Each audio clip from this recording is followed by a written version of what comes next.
Hello, I hope you are well. I just wanted to cover a few quick topics. So, when it comes to knee pain, I'm just going to refer to some research as well. There's no such thing as a one size fits all approach.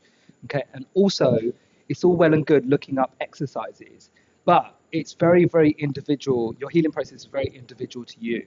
Okay, there's a few things to take into consideration. One of them is your history leading up to the injury itself.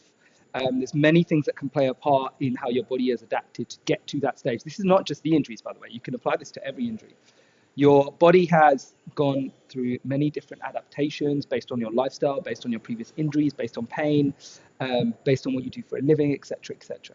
Okay, what may help decrease pain for one person may lead to increase in pain for another person. Okay, the screening process is very, very, very essential. Okay, so for example, if we just dive in very, very basically, when we're looking at the body, when we're looking at alignment, it's really important when it comes to knee pain to not just focus on the knee, but instead look at the whole chain. Look above and below. Let's look at the muscles, the tendons, the ligaments. It's really important to go through that whole process. Okay, until you have been through the whole process and looked at all three joints, especially hip, knee, and ankle, to see if they're all capable of doing their movement. The next thing is to then look at all the muscles. There are many layers of muscles in the upper part, in and around the thigh. Also, um, there is a band called your iliotibial band, which is a band that runs on the outside of your leg. You may have heard of it spoken about quite often when it comes to these injuries. However, it plays a very, very important role. If we just simplify it, imagine it's a very thick piece of fascia. And what it does is it helps bring all the muscles in that area together. However, if this gets tight from inactive use or weak abductors, it can also be tight quads. It can have many different things can play a part in this. But if this ends up getting tight, this will end up pulling on the muscles. It can pull things outwards and really restrict movement. So it's really important that we get into that piece of fascia as well. What's the easiest way to do it? It's actually not working on the IT band itself. It's working on the muscles in and around that area to help ease off the pressure on the ITB band, the ITB band, the iliotibial band. Apologies. So when it comes to knee pain, especially you're talking, we're going to talk about myofascia here. However, the first thing and the most important thing is mobility first. Always mobility first. Okay, a mobility restriction in the hip or knee can lead to compensations at the knee. Okay, and if that knee is compensating, this can lead to adaptations which can lead to injuries. If you're only focusing on strengthening exercises of the major muscles and never actually address the mobility issues, you can literally be drawing a line for yourself there and you're never going to heal. You're never going to get that full range of motion back. This is where things begin. Mobility first. Always mobility first. Apologies about my phone. Okay?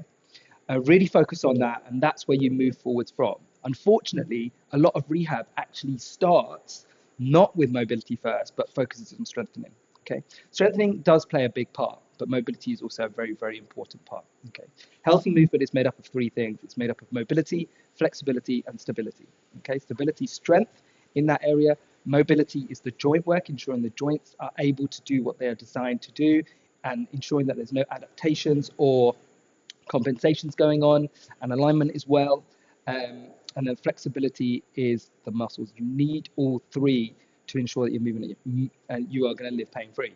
Okay, I hope so far it's nice and simple. There's another little thing that I say it's a little thing, it's actually quite a big thing. There's something called your myofascia. Your myofascia is the connective tissue in the body that connects all the muscles together. Okay, it's made up of a very similar material to scar tissue. Okay, so when you get scarring, same sort of similar sort of material. However, myofascia is the white connective tissue that you would see on a human body when they peel back the skin. Okay, this fascia is amazing. Okay, and it's designed to connect all the different muscles together. Because remember, we move as a whole body. We don't move in just separate areas of the body. Everything is connected.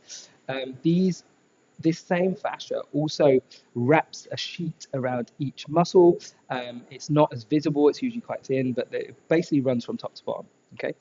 If there is tightness in any part of the fascia where the body may have compensated to do that, to protect a particular injury because it thinks that that's the best way to do it, this can lead to pain. on its own, this can lead to pain. This can move joints out of place. This can restrict joints, especially like that scar tissue that we're talking about. That can also restrict joints.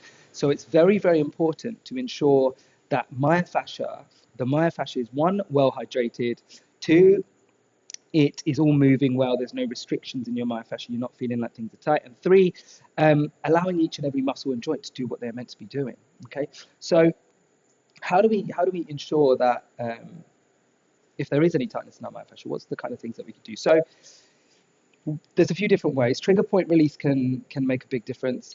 So there's various different points in each muscle. Usually the origin and insertions of each muscle, you can use like a lacrosse ball. You can use foam rollers with like jagged edges that allow you to work through the start and the end of each muscle, just allowing the myofascia to ease off if there is any tightness in it.